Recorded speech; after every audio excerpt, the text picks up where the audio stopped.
தேவனே நான் ஓமதண்டையில் இன்னும் நெருங்கி சேர்வதே என் ஆவல் பூமியில். 1 ராஜாக்கள் 10:21, 10:27. ராஜாவாகிய சாலமோனுக்கு இருந்த பான பாத்திரங்கள் எல்லாம் பொன்னும், லீபனோன் வனம் என்கிற மாளிகையின் பனிமுட்டுகள் எல்லாம் பசும் பொன்னுமாய் இருந்தது. ஒன்றும் வெள்ளியினால் செய்யப்படவில்லை. சாலமோனின் நாட்களில் வெள்ளி ஒரு பொருளாய் எண்ணப்படவில்லை.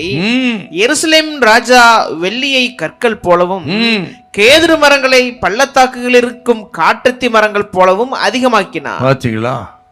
அந்த அளவுக்கு சாலமோன் நாட்களிலே ஆண்டவர் ஆசி வச்சிருந்தார். அதை போல ஆசீர்வாதம், அதை காட்டிலும் மேலான ஆசீர்வாதம் அந்த 1000 அரசாட்சி இருக்கும்னு சொல்றாருங்க.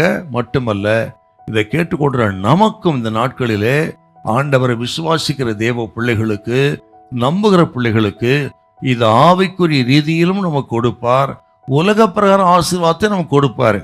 ஆகவே ஆவிக்குரிய ரீதின்னு சொன்னா திரளான வெள்ளி பொன்னை போல விசுவாசத்திலே நீங்கள் விலையேற பெற்றவர்களாக இருப்பீர்கள்.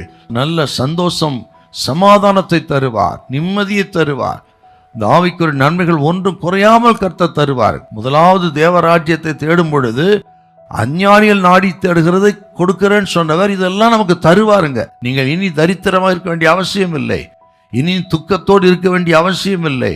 கர்த்தர் சொல்றாருங்க, உங்கள் தரித்திரத்தை கர்த்தர் மாற்றுவார். விசுவாசிங்க, நல்ல சந்தோஷம், சமாதானத்தை தருவார். ஒருவேளை கேட்கிறவங்க குடும்பத்துல சமாதானம் இல்லாம இருக்கலாம், நிம்மதி இல்லாமல் இருக்கலாம்.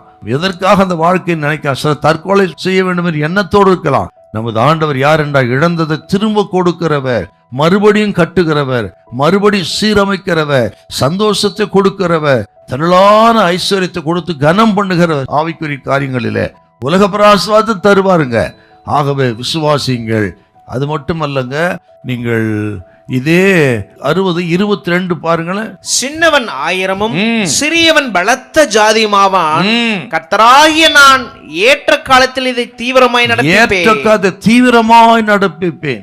பாத்தீங்களா? ஒருவேளை உங்கள் குடும்பம் எளிய குடும்பமா இருக்கலாம், வறிய குடும்பமா இருக்கலாம், இவ்வளோ முயற்சி செய்து ஒன்றும் முன்னேற முடியாத அளவு இருக்கிற, அடுத்தவரை அல்பமா எண்ணப்படலாம். கர்த்தர் சொல்ற, சின்னவன் 1000 சிறியவன் பலத்த ஜாதியுமாவான், ஏற்ற காலத்தில் செய்வேன், தீவிரமாக செய்வேன். என்ன மகிமையான ஒரு வாக்குதத்தங்க, என்ன அற்புதமான வாக்குதத்தம். கர்த்தர் நமக்காகத்தான் சொல்றீங்க. 1000 அரசாட்சிக்கு மட்டுமல்ல, விசுவாசிக்கிற நமக்கு அப்படியே நடக்கும் என்ற வசனத்தின்படி நமக்கும் அதை செய்ய கர்த்தர் வல்லவராயிருக்கிறார்.